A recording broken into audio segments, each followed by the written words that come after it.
अजीब संयोग की बात है ना। एक दौर ऐसा भी था जब भारत में मुगल सल्तनत का परचम लहराया करता था। कई छोटे बड़े देशी सामंत उनकी ताकत का इस्तकबाल कर उनके अधीन हो गए थे। इसी दौर में हिमालय के मध्य भूभाग में एक छोटी सी पहाड़ी रियासत की रानी ने उस मुगल साम्राज्य को आंखें दिखाई जिसका सूरज कभी न डूबने की बात कही जाती थी। रानी कर्णावती के इस साहसिक दिलेरी के कारण मुगलई सेना को मुंह की खानी पड़ी। न केवल मुंह की खानी पड़ी बल्कि उनकी सेना की नाक तक काट दी गई। इतिहास ने उस गढ़वाली रानी कर्णावती को नक्कटी रानी का नाम दिया। फिर चाहे मुगल सम्राट शाहजहां हो या उसका बेटा औरंगजेब, कोई गढ़वाल रियासत को छू भी नहीं पाया। लेकिन कहते हैं ना, जो काम ताकत नहीं कर पाती वो कला और संस्कृति कर देती है।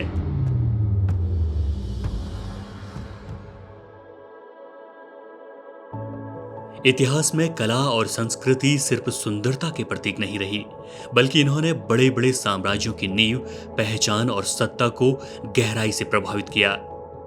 17वीं सदी तक जो गढ़वाल रियासत मुगल ताकत से दूर रही, वहीं कालांतर में उसकी कला और संस्कृति से इस कदर प्रभावित हुई कि उसके दरबार और साहित्य में उसकी जड़ें गहरी जमती गई। इतिहास में इसी कला और चित्रकारी को पेंटिंग्स ऑफ गढ़वाल के नाम से याद किया गया। न केवल याद किया गया बल्कि ये पेंटिंग आज भी अमेरिका के बोस्टन शहर, लंदन के म्यूजियम और भारत के अलग अलग संग्रहालयों में सजी हुई हैं। लेकिन कला, जिसमें खासकर चित्रकारी मुख्य है, वो गढ़वाल रियासत तक कैसे पहुंची, पहले इस पर ही हवा का एक झोंका डालते हैं। इस ऐतिहासिक कहानी में हम जहां गढ़वाल की चित्रकला के बारे में विस्तार से जानेंगे, साथ ही साथ हम उस दौर में क्या ऐतिहासिक और रोचक घटनाएं घट रही थी, उन दिशाओं की ओर भी थोड़ी देर चहलकदमी करेंगे। असल में 17वीं सदी में शहजादा सुलेमान शिकोह जब औरंगजेब से बचते हुए श्रीनगर गढ़वाल आए तो उनके साथ दो दरबारी चित्रकार श्यामदास और हरदास भी आए। गढ़वाल नरेश पृथ्वीपति शाह ने उन्हें शरण दी और दरबार में तस्वीरदार के पद पर भी नियुक्त किया। इन चित्रकारों ने मुगल शैली को स्थानीय परंपराओं के साथ मिलाकर एक नवीन गढ़वाली चित्र शैली की नींव रखी। श्रीनगर गढ़वाल में इन चित्रकारों ने मुगल शैली की पेंटिंग को लोकप्रिय बनाया। धीरे धीरे उनके उत्तराधिकारी हीरालाल मंगतराम और मौलाराम ने इस शैली को और समृद्ध किया। मौलाराम ने गढ़वाली चित्रकला को साहित्य, कविता और प्रकृति चित्रण से जोड़कर कालजयी बना दिया। इन चित्रों की विशेषताएं थी कि ये मुगल शैली की बारीक रेखाएं, रंगों की गहराई और भावनात्मक अभिव्यक्ति गढ़वाली चित्रों में समाहित हुई। स्थानीय सौंदर्य बोध जैसे हिमालय परिदृश्य, नायिकाओं की भाव मुद्राएं और धार्मिक विषयों को भी चित्रित किया गया। मौलाराम जैसे कलाकार चित्रों के साथ पद्य भी लिखते थे, जिससे कला और साहित्य का संगम हुआ। गढ़वाल में मुगल चित्रकला का प्रसार एक सांस्कृतिक संगम था, जहां दरबारी कला ने पहाड़ी आत्मा को छू लिया। यही कारण था कि मौलाराम के बाद की चित्रकारी में न केवल मुगल बल्कि गढ़वाली और राजस्थान की संस्कृति का मिलन साफ दिखाई देता है। हालांकि ऐसा भी नहीं था कि मौलाराम केवल मुगल कला की ही छाप रहे। मसलन मौलाराम का एक चित्र है मोरप्रिया। मौलाराम की प्रसिद्ध पेंटिंग मोरप्रिया उनके चित्रकला कौशल और भावनात्मक अभिव्यक्ति का उत्कृष्ट उदाहरण है। यह चित्र 1775 में बनाया गया था और इसमें एक नवयौवना को मोर के साथ खेलते हुए दर्शाया गया है। नवयौवना की मुद्रा और चेहरे की कोमलता चित्र में प्रेम और चंचलता का भाव जगाती है। मोर के साथ उसका संवाद एक जीवंत और सौम्य दृश्य प्रस्तुत करता है। मौलाराम ने हरे और सुनहरे रंगों का प्रमुखता से प्रयोग किया, जो गढ़वाली प्रकृति और समृद्धि का प्रतीक हैं।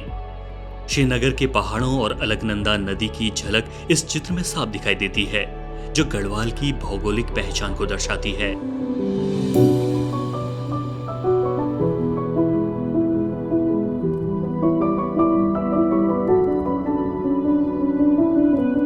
अब आगे बढ़ने से पहले चित्रकार मौलाराम के पुरखों का गढ़वाल रियासत में किन परिस्थितियों में आना हुआ, उस इतिहास पर भी थोड़ा चहलकदमी कर लेते हैं। प्रसिद्ध कला समालोचक और लेखक मुकंदी लाल ने गढ़वाल चित्रकला पर विस्तृत अध्ययन किया है।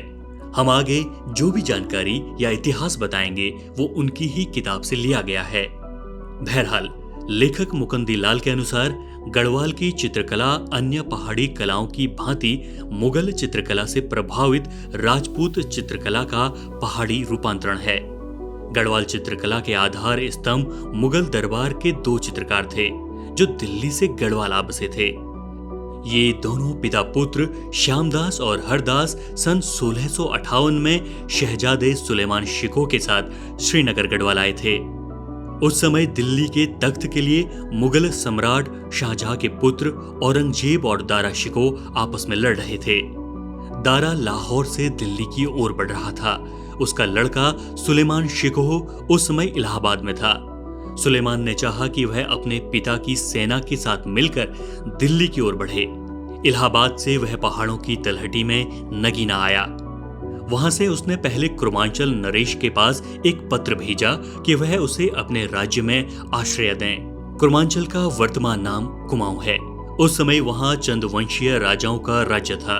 उन्होंने औरंगजेब के भय से शहजादा सुलेमान को अपने राज्य में शरण नहीं दी। निराश होकर सुलेमान ने गढ़वाल के नरेश पृथ्वीपति शाह को एक पत्र लिखा और उनकी राजधानी श्रीनगर में शरण मांगी। राजा पृथ्वीपति शाह ने शहजादे सुलेमान को गढ़वाल आने की अनुमति दे दी, लेकिन उसको ये भी लिखा कि वह अपने साथ थोड़े से आदमी लाए। सुलेमान शिकोह केवल 17 दरबारी और निजी सेवकों को साथ लेकर मई 1658 में श्रीनगर पहुंचा। उसके इन दरबारियों में 2 चित्रकार श्यामदास और हरदास भी थे, जिन्होंने गढ़वाल के राज दरबार में चित्रकला को सर्वप्रथम जन्म दिया।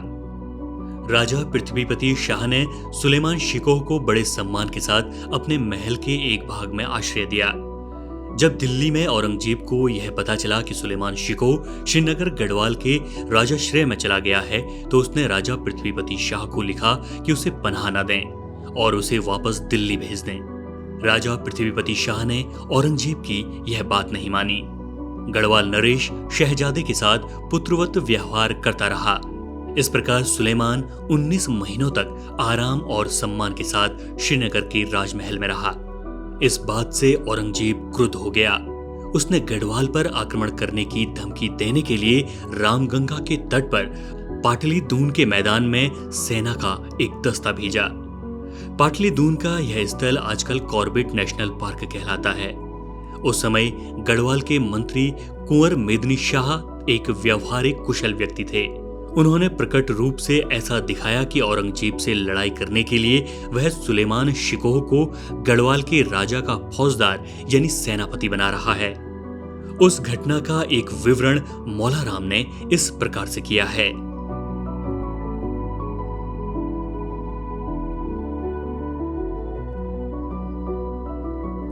सेनापति सुलेमान शिकोह जैसे ही पाटलिदून की रणभूमि में पहुंचा, उसे औरंगजेब की फौज ने घेर लिया और गिरफ्तार कर दिल्ली ले गए।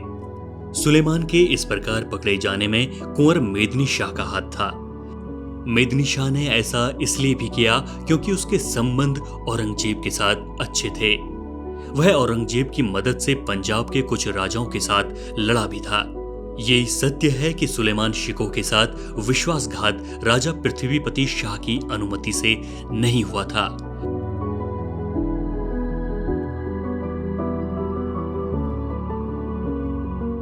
अतः मौलाराम के अनुसार जब राजा पृथ्वीपति शाह को यह पता चला कि श्यामदास और हरदास दोनों पिता पुत्र तंवर जाति के थे और शहजादे के दीवान थे, तो उनको गढ़वाल के राजा ने भी अपने दरबार में यथोचित सम्मान प्रदान किया। इस प्रकार मौलाराम के पूर्वज गढ़वाल में चित्रकला के जन्मदाता श्यामदास और हरदास श्रीनगर गढ़वाल में रह गए। उनको राजा ने चित्रकार पद पर नियुक्त कर दिया तथा उनके लिए अपने दरबार में तस्वीरदार का एक नया पद सृजित किया। राजा उनसे फारसी का अध्ययन भी करने लगा। हरदास का पुत्र हीरालाल और उनका लड़का मंगतराम मुगल शैली के चित्र बनाते थे। इन्हीं मंगत राम के पुत्र हुए मौलाराम। मौलाराम गढ़वाल के चित्रकारों में सर्वश्रेष्ठ कलाकार हुए। उनकी अपनी हाथ की अपनी छवि चित्र भी है। इसमें मौलाराम देवी की उपासना में हाथ जोड़कर खड़े हैं। गढ़वाल की चित्रकला की जन्मभूमि श्रीनगर गढ़वाल है। जब यहाँ पर राजधानी फल फूल रही थी, उसी वक्त 1894 में बाढ़ के कारण अधिकांश श्रीनगर बह गया, जिसमें राजमहल भी बह गया। उस वक्त के श्रीनगर का एकमात्र चित्र मौलाराम के पुत्र ज्वालाराम ने बाढ़ से भी पहले बनाया हुआ था। अगर वो चित्र ना बनाया गया होता तो शायद इतिहास में पुराना श्रीनगर कैसा था पता ही नहीं चलता। मुकुंदी लाल के अनुसार गढ़वाल की चित्रकला भी गुलेर, कांगड़ा, मंडी, चंबा इत्यादि की अन्य पहाड़ी कलाओं की तरह मुगल कला से प्रभावित राजपूत कला से उत्पन्न हुई है। केवल कांगड़ा जिले के अंतर्गत बसोहली रियासत की चित्रकला ऐसी है जो अन्य पहाड़ी चित्रकला से अलग है। बसोहली चित्रकला के चित्रकार राजस्थान के मालवा से नूरपुर की पहाड़ी रियासत से आए थे, जबकि सभी हिमालयी पहाड़ी चित्रकार या तो आगरा से आए या फिर दिल्ली से। मौलाराम के बाद गढ़वाल के उल्लेखनीय कलाकार उसी के वंशज हुए हैं। उनमें मुख्य ज्वालाराम, अजबराम, आत्माराम, हरिराम, शिवराम और तुलसीराम थे। इन कलाकारों के लगभग 200 चित्र लेखक मुकुंदी लाल के संग्रह में भी हैं। ज्वालाराम के कुछ चित्र डॉक्टर रंधावा को कांगड़ा के लंबा गांव से मिले हैं। लंबा गांव दरबार में गढ़वाल कला के कतिपय चित्र गढ़वाल की राजकुमारी के साथ गए थे। उनमें से एक महादेव पार्वती का चित्र ये है। मौलाराम के उत्तराधिकारियों की कला में गढ़वाल चित्रकला के हास्य के चिन्ह तथा पश्चिमी कला का प्रभाव साफ दिखने लगता है। विशेषतः तुलसीराम के चित्रों में ये साफ दिखाई पड़ता है।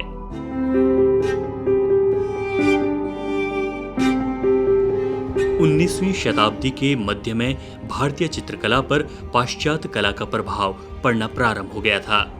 गढ़वाल कला भी इस प्रभाव से अछूती नहीं रह सकी।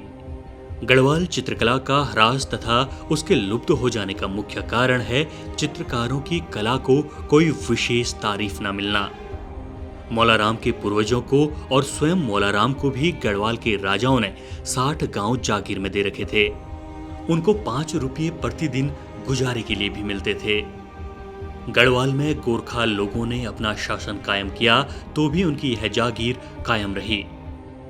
अंत में जब अंग्रेजी सरकार की सहायता लेकर गोरखा लोगों को गढ़वाल से भगा दिया गया और अलकनंदा के इस पार के प्रदेश को, जिसमें श्रीनगर भी है, ब्रिटिश गढ़वाल के नाम से एक अलग जिला बनाकर अंग्रेजों ने उस पर अपना शासन कायम किया, तो उन्होंने इस चित्रकार खानदान की जागीर छीन ली और गुजारा बंद कर दिया। इस चित्रकार परिवार का एक वंशज मौलाराम का ज्येष्ठ पुत्र ज्वालाराम कुमाऊं डिवीजन के कमिश्नर सर हेनरी रैमजे का अहलमद नियुक्त हुआ। ज्वालाराम उनकी नौकरी करता हुआ चित्रकला का भी अभ्यास करता था। उसके अन्य भाई अजबराम इत्यादि भी घर छोड़कर इधर उधर बिखर गए, परंतु मौलाराम के बारे में यह कहा जा सकता है कि वह मृत्यु पर्यंत श्रीनगर में ही रहकर अपनी निजी चित्रशाला में चित्रों की और कविताओं की रचना करता रहा।